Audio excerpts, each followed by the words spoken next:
로마서 5장 8절입니다. 로마서 5장 8절. 주님이 끝까지 어떻게 살아야 될지 또 하나 보여주셨죠. 로마서 5장 8절. 5장 8절 같이 읽겠습니다. 우리가 아직 죄인 되었을 때에 그리스도께서 우리를 위하여 죽으심으로 하나님께서 우리에게 대한 자기의 사랑을 확증하셨느니라. 끝까지 사랑하는 모습을 십자가에서 보여주셨죠. 우리가 아직 죄인 되었을 때에 십자가의 죽으심으로 우리에 대한 사랑을 확실히 보여주셨다, 그 말입니다. 말로만 사랑하지 않았습니다. 여러분, 천지창조는 말씀으로 하셨잖아요. 빛이 있으라 하심에 빛이 있었고 묻지 드러나라 하심에 묻지 드러났잖아요. 그런데 우리를 구원하는 일은 내가 너희 죄 용서했다, 내가 너희 죄 구원했다 말씀으로 하지 않았어요. 십자가의 죽으심으로, 피 흘려 죽으심으로 그 사랑을 보여주신 겁니다. 왜요? 우주보다 내 영혼이 훨씬 귀하거든요. 우주보다 주님이 단 하나의 내 영혼을 그렇게 사랑하거든요. 그래서 우리를 구원하는 일은 말씀으로 하지 않고 십자가의 죽으심으로 보여주신 겁니다. 사랑은 나타나야 하는 거예요. 사랑은 마음으로 하는 게 아닙니다. 사랑은 나타나야 하는 거라니까요. 나를 향한 주님의 사랑은 십자가로 보여줬잖아요. 그러면 주님을 향한 나의 사랑은 어떻게 나타나고 있습니까? 보여주셔야 됩니다. 내가 진짜 주님을 사랑하는지를 보여주셔야 됩니다. 간증으로 사랑하는 게 아닙니다. 마음으로 사랑하는 게 아니라 삶으로 그 사랑이 나타나지 않는다면 그것은 사랑이 아니죠. 주님이 나를 사랑하신 것처럼 나도 끝까지 사랑했으면 좋겠어요. 에베소서 5장 2절입니다. 에베소서 5장 2절.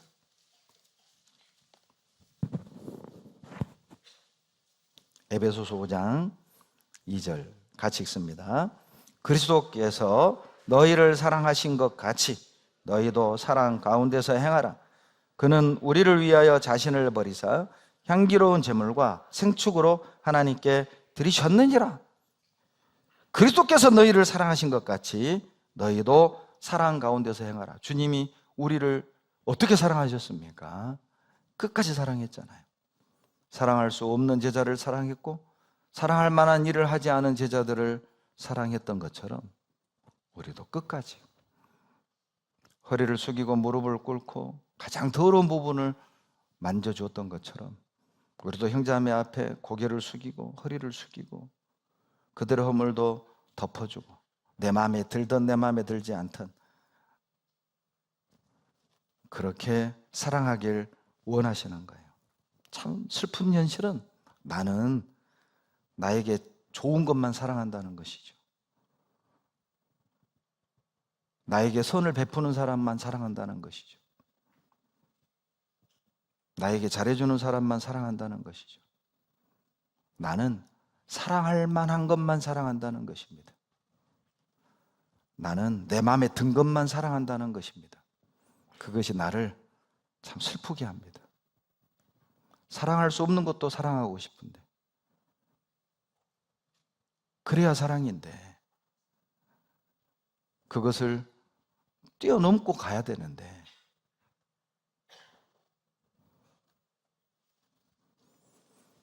그런 사랑을 통해서 내가 사랑하는 것만 사랑하는 그 사랑을 통해서는 주님이 드러날 수 없습니다. 주님의 뜻을 이룰 수도 없습니다. 사랑할 수 없는 것을 사랑할 때, 용서할 수 없는 것을 용서할 때, 끝까지 사랑할 때 그 사랑을 통해서 주님이 드러나는 것이죠. 아, 저들은 제자라. 평택교회는 달라. 평택교회 형제자매들은 달라. 그런 것 말입니다. 그때 주님이 드러나는 거잖아요. 오래 참아야 될 겁니다. 고린도전서 13장 4절에 사랑은 오래 참고라고 그랬잖아요. 사랑은 참는 겁니다. 그럼 우리가 많이 참으면 끝까지 사랑할 수 있어요. 화나도 좀 참고, 미워도 참고, 억울해도 참고, 자존심 상해도 좀 참고, 그러면 참으면, 나는 참으면 주님이 드러나요. 내가 죽으면 주님이 나를 통해 살아요. 완벽해서 사랑하는 것이 아니죠. 사랑할 만해서 사랑하는 것이 아니죠. 마태복음 8장에 보면 문둥병자를 만져서 고쳐주십니다. 여러분, 율법에서 문둥병은 부정한 더러운 병입니다. 그래서 격리를 시켰죠. 그리고 문둥병자 곁에 건강한 사람이 오면 입술을 가리고 부정하다, 부정하다, 부정하다, 자기 존재를 알리고 벗어나게 해야 할 의무가 있었어요. 부정한 자들이 격리시설을 벗어나서 일반 마을에 들어오면 돌로 쳐 죽였다니까요.